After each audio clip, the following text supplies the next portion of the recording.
Hello and welcome everyone to another episode of MRCOG Mastery in 10 Questions. Ishita is a fertility specialist and a gynecologist, but what makes her particularly suited to guide us through adenomyosis is that Ishita's entire PhD is on adenomyosis. Welcome, Ishita. Thank you so much, Prof. Let's get started with the basics. What is adenomyosis? Adenomyosis is a benign gynecological condition which is characterized by presence of endometrial glands and stroma in the myometrium. As a result, the myometrium undergoes hyperplasia and hypertrophy. In a simplified language, it is the presence of cells of the lining of the womb into the muscle layer of the womb, and as a result, the surrounding muscle layer will undergo increase in size of the myometrial fibers, resulting in enlargement of the muscle layer of the womb. Thank you. How does it differ from endometriosis? Endometriosis and adenomyosis are sister conditions. In endometriosis, the endometrial cells, that is the cells of the lining of the womb, are found outside the womb, whereas in adenomyosis, the cells of the lining of the womb, that is endometrial cells, are found within the muscle layer of the womb. Now, there is an expectation that MRCOG candidates know something about the epidemiology of adenomyosis. What are the key facts you can share with us? So I would like to divide the epidemiological facts into three areas.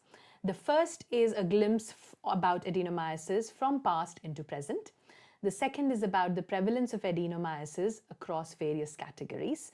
And the third is about the prevalence of adenomyosis, particularly in patients with endometriosis. So let's start with the first fact. So adenomyosis used to be a condition common in women who were multiparous, presenting with heavy menstrual bleeding, and who were older than 40 years of age. Recently, there has been a growing body of evidence suggesting that adenomyosis is diagnosed in women in the age group of 30 to 40 years. In fact, it is present across all age groups, including adolescents. Right. The second point is about the prevalence of adenomyosis. So the prevalence of adenomyosis diagnosed on ultrasound in women attending gynecological clinic is around 20.9%. Whereas the prevalence varies from 10 to 18.2% in women undergoing hysterectomy. The third point is how prevalent is adenomyosis in women with endometriosis. And the recent data points that the diagnosis of adenomyosis diagnosed by ultrasound is as high as 89% in patients with endometriosis. So what I will take away from that, Ishita, is that amongst patients who are attending gynecology clinics, about 20% have adenomyosis. And amongst women who've got endometriosis, about 90% have adenomyosis also. They are important numbers to remember. On to our third question, how does adenomyosis present? So adenomyosis can present in variety of forms, and there is a myriad of symptoms with which a patient may present with adenomyosis. And often these symptoms overlap with symptoms of endometriosis and fibroids, which makes the diagnosis just based on symptoms quite difficult. Now, adenomyosis contributes to 10% of all causes of patients presenting with heavy menstrual bleeding, and 30% of all causes of patients presenting with heavy menstrual bleeding and dysmenorrhea. However, 1/3 of patients with adenomyosis are asymptomatic. So I would like to divide the symptoms of adenomyosis into three categories. The first is pelvic pain, the second is abnormal uterine bleeding, and third is symptoms related to bowel and bladder. So let's start with the first one, which is pelvic pain. The pelvic pain may be presented as painful periods, that is dysmenorrhea, and approximately 50 to 93% patients with adenomyosis will have symptoms of painful periods. The second is chronic pelvic pain, that is pain persistent outside the menstrual cycle. And the third is dyspareunia, which is painful intercourse. Right. It may also present as premenstrual pelvic pain or pressure and lower back pain. The second is abnormal uterine bleeding, and this presents in form of heavy menstrual bleeding, prolonged menstrual bleeding, intermenstrual bleeding, or premenstrual spotting. And the third is dysuria or dyschezia, which is pain during passing urine or pain during opening bowels. And this is more often in cases which have concurrent diagnosis of endometriosis as well. Thank you, Ishita. Now, moving on to the fourth question, what are the risk factors for someone getting adenomyosis? So I would like to divide the risk factors into three groups, and this would mirror the pathophysiology behind adenomyosis. Let's start with group 1 of risk factors. This includes increasing parity, increasing age, obesity, early menarche, less than equal to 10 years of age, or shorter menstrual cycles, which are less than 24 days into interval, and endouterine procedures like surgical evacuation of uterus or curettage and cesarean section. Now, the theory which explains the association of these 5 risk factors is the theory of invasion from inside to outside. High estrogen or any disruption of the junction between the endometrium and myometrium will lead to the invasion of the endometrial cells into the myometrium. So, invasion from inside to outside. And this will lead to internal adenomyosis. Let's have a look at the second group of risk factor, which is increased prevalence of adenomyosis in patients with deep infiltrating endometriosis. And here, the theory of invasion from outside to inside explains the increased prevalence of adenomyosis in patients with endometriosis, because there is the invasion of ectopic endometrial cells which form the endometriosis into the muscle layer, forming external adenomyosis. I would also like to discuss a few other risk factors like increased prevalence of adenomyosis in patients who are smoking. However, some studies have suggested smoking is associated with a reduced risk. So the evidence is conflicting in this area. High risk in patients with history of tamoxifen use and in patients with history of tubal sterilization, in patients with Mullerian agenesis. In patients with Mullerian agenesis, it is the metaplasia theory which explains the pathophysiology of adenomyosis. Metaplasia is transformation of one cell line into the other cell line. Thank you, Ishita. So there are some risk factors which explain adenomyosis occurring from an inside to outside direction, and there are other risk factors which explain adenomyosis establishing itself from outside to inside. That's correct. So, Ishita, we have an idea about what is adenomyosis, what are the presenting symptoms, what are the risk factors. Now, let's move on to question 5, which is what are the consequences of adenomyosis? What are the problems for a woman who's got adenomyosis? So I would like to divide the consequences into short-term consequences and long-term consequences. We've just looked at the symptoms that adenomyosis causes heavy, painful menstrual cycles. So the short-term consequences can be divided into the impact of adenomyosis on menstrual health and on sexual health. So menstrual health, it causes debilitating pain, heavy menstrual cycles, whereas sexual health, it can cause painful intercourse or dyspareunia. And these short-term impact will have consequences on long-term health of a patient. So discussing about the long-term health, this can be divided into 3 categories: the general health of the patient, the reproductive health, and the impact on the pregnancy outcomes. So general health, prolonged phases of heavy, painful menstrual cycle will result in anemia, and it can also cause psychological distress in long term. As far as the reproductive health is concerned, adenomyosis is associated with subfertility. 1 in 10 women with subfertility are estimated to have a diagnosis of isolated adenomyosis. And let's look at the factors which explain the association of adenomyosis with subfertility. It is the disordered contraction or dysperistalsis of the muscle layer of the womb, which will cause impaired transport of the sperm into the fallopian tube where the fertilization takes place, or it can also interfere with implantation. And this explains a high incidence of subfertility in patients with adenomyosis. Let's look at the pregnancy outcomes. There is association of adenomyosis with pregnancy loss. However, the evidence signaling this association is quite conflicting.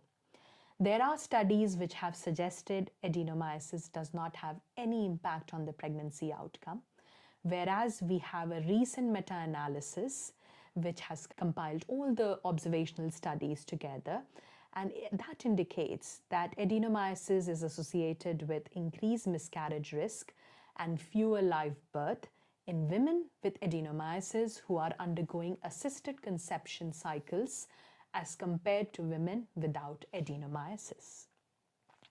And the impact of adenomyosis extends beyond first and second trimester. It is also associated with increased risk of preeclampsia, small for gestational age, preterm birth, antepartum hemorrhage, postpartum hemorrhage, increased cesarean birth, and fetal malpresentation.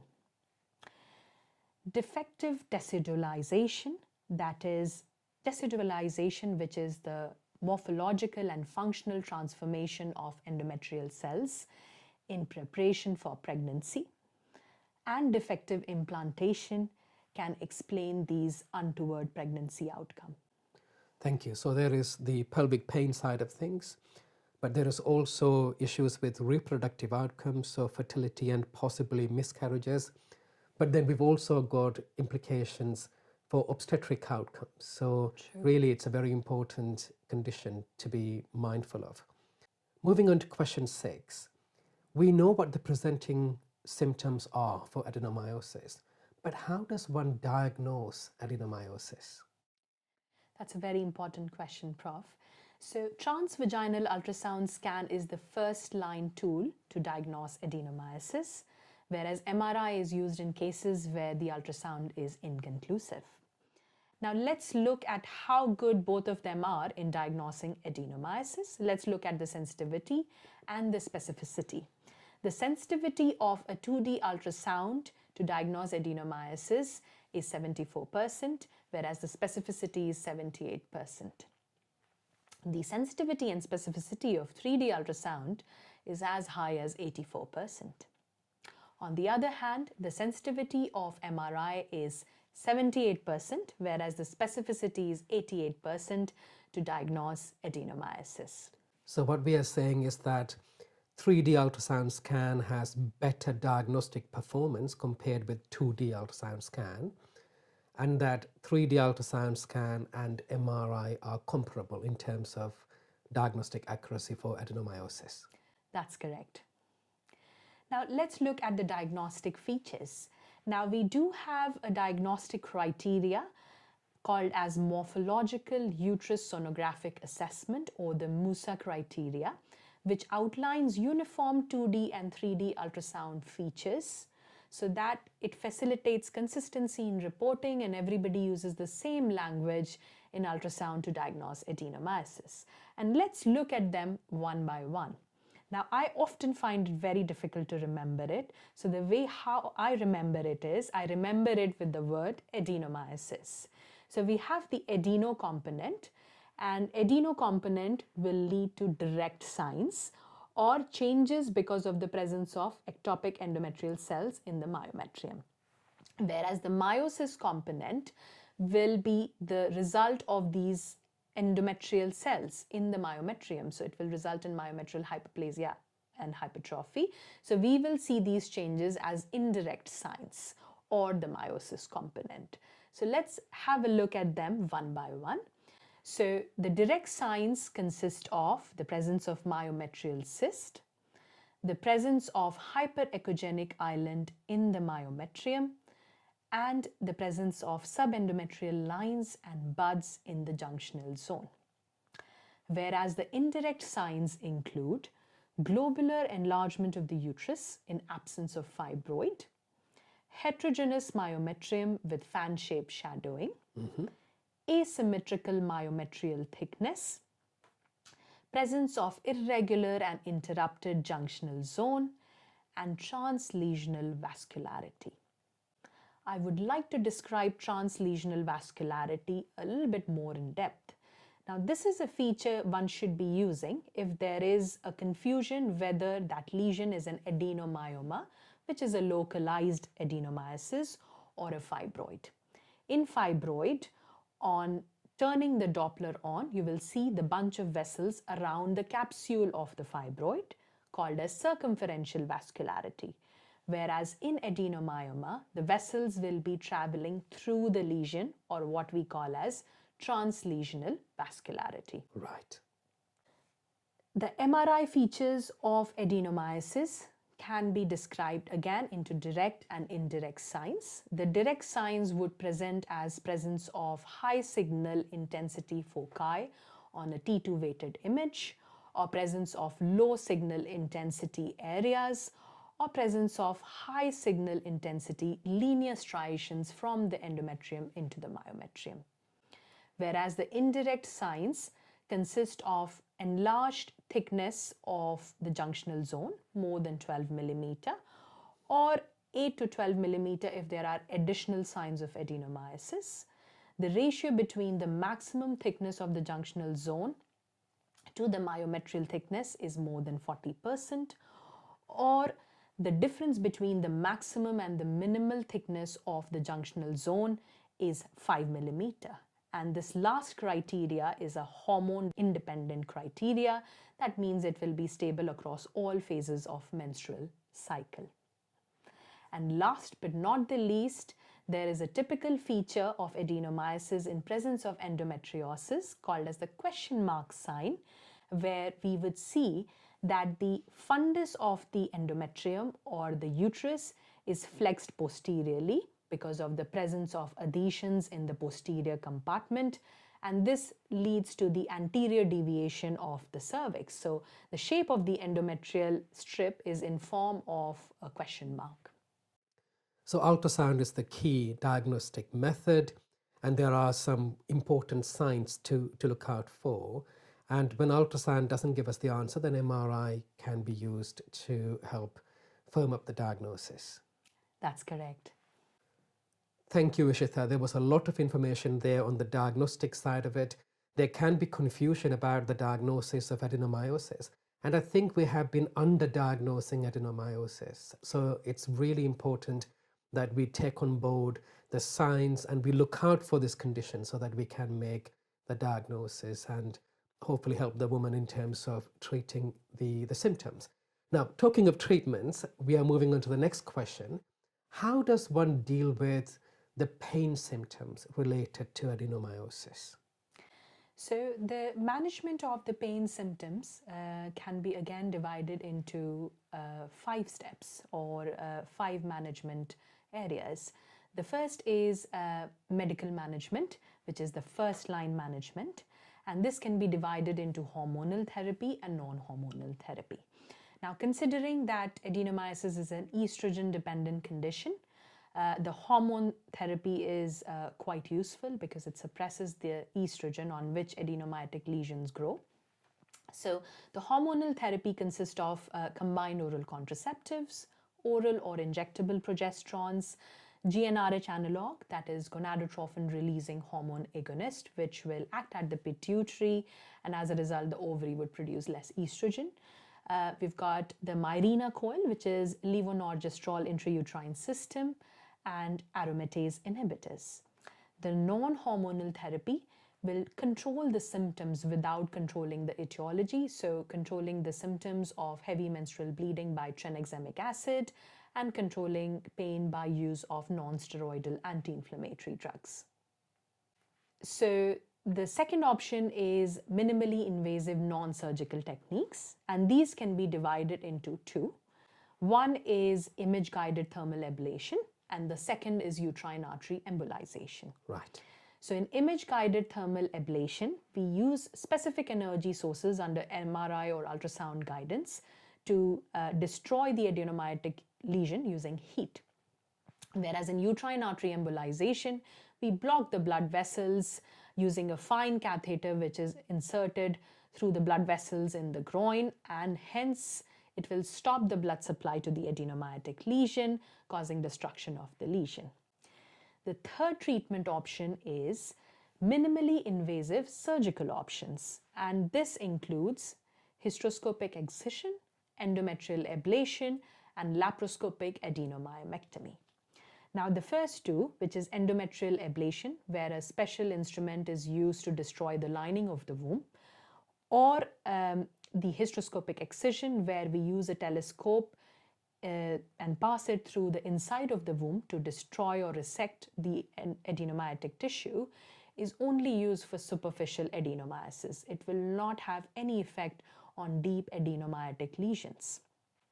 Whereas laparoscopic adenomyoectomy can be used to excise the adenomyotic tissue by doing a keyhole surgery, by inserting a telescope through the belly button and removing the adenomyotic tissue.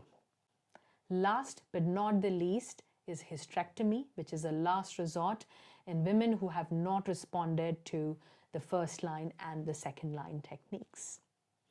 Now, these four techniques are out there, but often you need to tailor the approach specific to the symptoms of the patient. And there comes the role of combined approach. So the combined approach may be use of endometrial ablation with Mirena coil insertion, or it can be use of image-guided thermal ablation with Mirena coil, or image-guided thermal ablation with GnRH analogs and Mirena coil. Thank you, Ishita. With a condition like adenomyosis, there is no one size fits all. You need to tailor the treatment for the needs of the patient, and that was very clearly explained. Thank you. Clearly, pain is only part of the problem. As you said, patients could also suffer with infertility. So how do you improve infertility or fertility outcomes and reproductive outcomes for a patient with adenomyosis? Now, the choice of fertility treatment would certainly depend upon the patient characteristics like age, duration of subfertility, previous pregnancy, and underlying gynecological conditions. The area of debate with adenomyosis is the choice of ovarian stimulation protocol. And a recent meta-analysis has indicated that when they compared two groups of patients, one group which were using short GnRH agonist or antagonist protocol, and the other group were using ultra-long downregulation or long GnRH agonist protocol, the outcome were different across these groups. And they noted that the women who were on short GnRH analog protocol had fewer live birth and increased miscarriage rate as compared to those who were on long GnRH agonist or ultra-long protocol. The other area of debate is the comparison between the use of HIFU versus laparoscopic excision of adenomyosis. And a study has indicated that women undergoing HIFU, which is a type of image-guided thermal ablation, had increased pregnancy rate and increased spontaneous conception rate as compared to women who underwent laparoscopic excision of adenomyosis. There was no difference in the miscarriage rate across the two groups, though. Thank you, Ishita. There are important points to note what you've just mentioned, but I can see that there is need for further research in this area in terms of trying to improve outcomes, fertility outcomes for patients with adenomyosis. That's correct. And so far, whatever evidence we have is observational. We don't have a randomized trial indicating the preference of one treatment over the other. We are now right on to question 9, just 2 more questions. What is the prognosis for a patient with adenomyosis? What happens in the long term? So the prognosis of adenomyosis would be dependent on type of adenomyosis, the location of adenomyosis, the severity of adenomyosis, and the coexistence of fibroids and endometriosis. So we have seen that women who have got diffuse severe adenomyosis have got higher risk of heavy menstrual bleeding, whereas women who have got focal adenomyosis affecting the junctional zone, they have higher risk of infertility and miscarriage as compared to women who've got diffuse adenomyosis. And not to forget about the women who've got the coexistence of fibroids. So anybody with fibroid and adenomyosis will have more pelvic pain as compared to somebody who's just got one of these conditions in isolation. Whereas the coexistence of adenomyosis and endometriosis sometimes explains the persistence of symptoms like painful periods and heavy menstrual bleeding in spite of excisional surgery for endometriosis. Thank you, Ishita.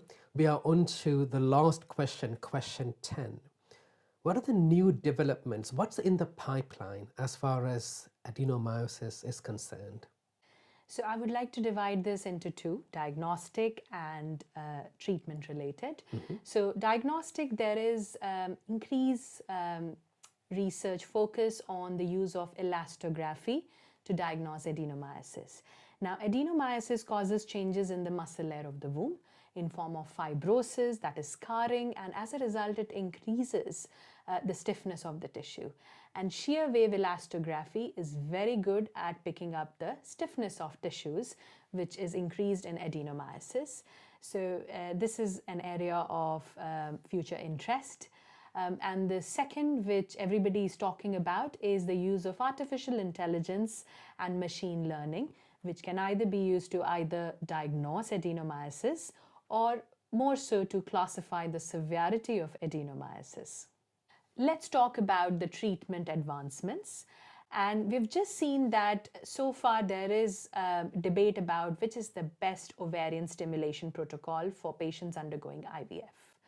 And what is the need of the hour is to find out the effect of downregulation with GnRH analog versus no downregulation with the help of a randomized study in patients with adenomyosis.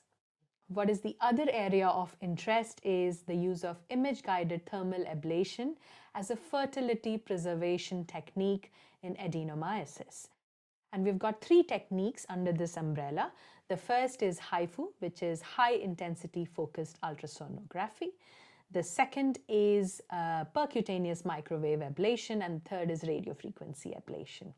Now, across all these three techniques, we've got high-intensity ultrasound waves or microwaves or high-frequency current, which would be used to destroy the adenomyotic tissue using coagulative necrosis, whereas it would preserve the surrounding normal myometrium. Right. And we need to find out what is their role in patients who want to preserve their fertility, because we've just seen that a rising number of adenomyosis cases now are diagnosed in the women in their 30s and 40s who do not want to resort for hysterectomy, who still have plans to extend their family, and hence it would be very crucial to determine the role of these techniques in preserving fertility. A lot of exciting things to be looking forward to there. Thank you, Ishita, for this fantastic masterclass on adenomyosis. Your deep knowledge really shone through, and I hope it benefits the MRCOG candidates and others who might be watching this video. Thank you. Thank you so much for this brilliant opportunity.